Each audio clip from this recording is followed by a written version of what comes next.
thevoicebeforethevoid.net. On Suicide by Arthur Schopenhauer. Translated from the German by Thomas Bailey Saunders. Read by The Voice Before the Void. As far as I know, none but the votaries of monotheistic, that is to say, Jewish religions, look upon suicide as a crime. This is all the more striking, inasmuch as neither in the Old nor in the New Testament is there to be found any prohibition or positive disapproval of it, so that religious teachers are forced to base their condemnation of suicide on philosophical grounds of their own invention. These are so very bad that writers of this kind endeavor to make up for the weakness of their arguments by the strong terms in which they express their abhorrence of the practice. In other words, they declaim against it.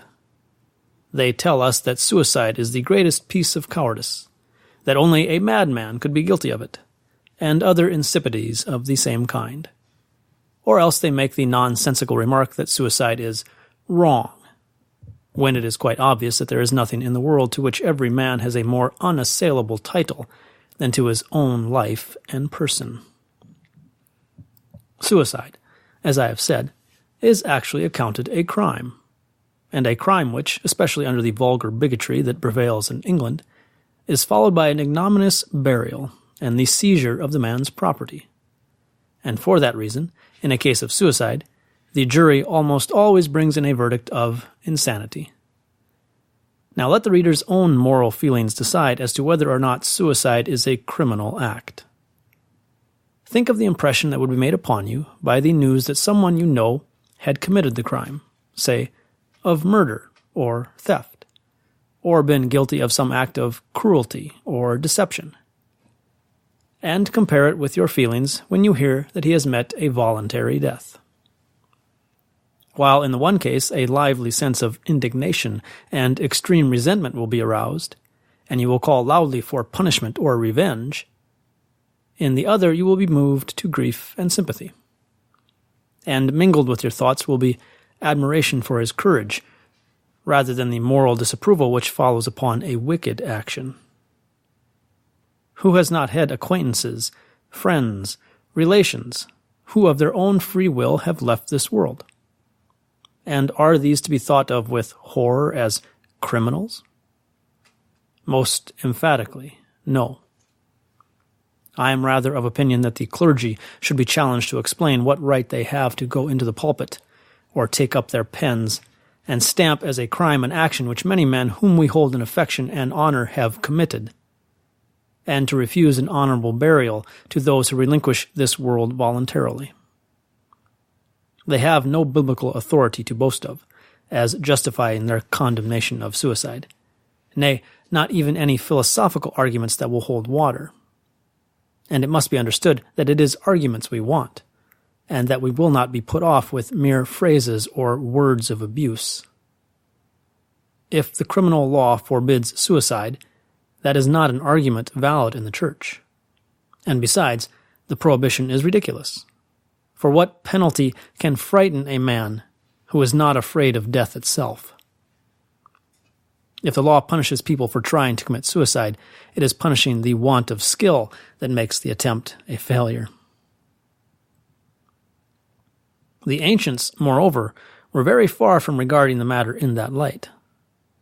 Pliny says, quote, "Life is not so desirable a thing as to be protracted at any cost. Whoever you are sure to die, even though your life has been full of abomination and crime. The chief of all remedies for a troubled mind is the feeling that among the blessings which nature gives to man, there is none greater than an opportune death. And the best of it is that every one can avail himself of it." Unquote. And elsewhere the same writer declares, quote, "Not even to God are all things possible, for he could not compass his own death if he willed to die. And yet in all the miseries of our earthly life, this is the best of his gifts to man." Unquote. Nay, in Massalia and on the Isle of Chios, the man who could give valid reasons for relinquishing his life was handed the cup of hemlock by the magistrate, and that too in public. And in ancient times, how many heroes and wise men died a voluntary death? Aristotle, it is true, declared suicide to be an offense against the state, although not against the person. But in Stobaeus' exposition of the peripatetic philosophy, there is the following remark, quote, "The good man should flee life when his misfortunes become too great. The bad man also, when he is too prosperous." Unquote. And similarly, quote, "So he will marry and beget children and take part in the affairs of the state, and generally practice virtue and continue to live. And then, again, if need be, and at any time necessity compels him, he will depart to his place of refuge in the tomb." Unquote. And we find that the Stoics actually praised suicide as a noble and heroic action, as hundreds of passages show. Above all in the works of Seneca, who expresses the strongest approval of it. As is well known, the Hindus look upon suicide as a religious act, especially when it takes the form of self-immolation by widows, and also when it consists in casting oneself under the wheels of the chariot of the god at Juggernaut, or being eaten by crocodiles in the Ganges, or being drowned in the holy tanks in the temples, and so on. The same thing occurs on the stage, that mirror of life. For example, in L'Orpheline de la Chine, a celebrated Chinese play, almost all the noble characters end by suicide, without the slightest hint anywhere, or any impression being produced upon the spectator, that they are committing a crime. And in our own theatre it is much the same. Palmyra, for instance, in Mahomet, or Mortimer in Maria Stuart, Othello, Countess Terzky. Is Hamlet's monologue the meditation of a criminal? He merely declares that if we had any certainty of being annihilated by it, death would be infinitely preferable to the world as it is. But there lies the rub. The reasons advanced against suicide by the clergy of monotheistic, that is to say, Jewish religions, and by those philosophers who adapt themselves thereto, are weak sophisms which can easily be refuted. The most thoroughgoing refutation of them is given by Hume in his Essay on Suicide. This did not appear until after his death, when it was immediately suppressed, owing to the scandalous bigotry and outrageous ecclesiastical tyranny that prevailed in England, and hence only a very few copies of it were sold under cover of secrecy and at a high price. This and another treatise by that great man have come to us from Basle, and we may be thankful for the reprint. It is a great disgrace to the English nation that a purely philosophical treatise, which, proceeding from one of the first thinkers and writers in England, aimed at refuting the current arguments against suicide by the light of cold reason, should be forced to sneak about in that country, as though it were some rascally production, until at last it found refuge on the continent. At the same time, it shows what a good conscience the Church has in such matters. In my chief work, I have explained the only valid reason existing against suicide on the score of mortality. It is this, that suicide thwarts the attainment of the highest moral aim by the fact that, for a real release from this world of misery, it substitutes one that is merely apparent. But from a mistake to a crime is a far cry, and it is as a crime that the clergy of Christendom wish us to regard suicide. The inmost kernel of Christianity is the truth that suffering, the cross, is the real end and object of life. Hence, Christianity condemns suicide as thwarting this end, whilst the ancient world, taking a lower point of view, held it in approval, nay, in honor.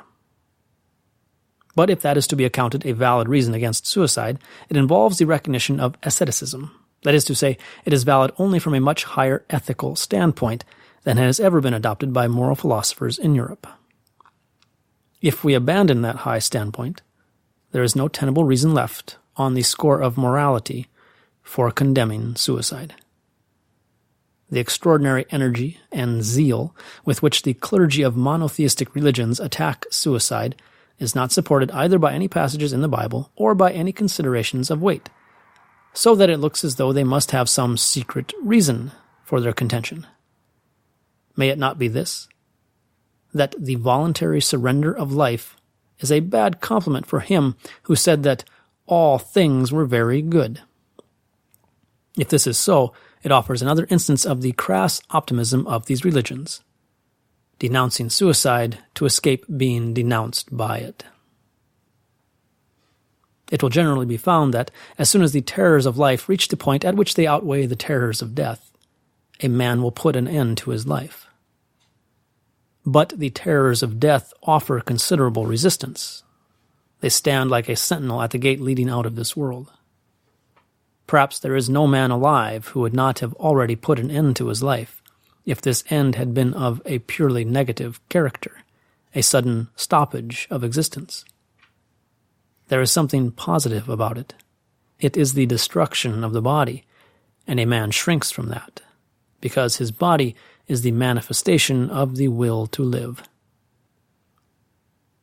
However, the struggle with that sentinel is, as a rule, not so hard as it may seem from a long way off, mainly in consequence of the antagonism between the ills of the body and the ills of the mind.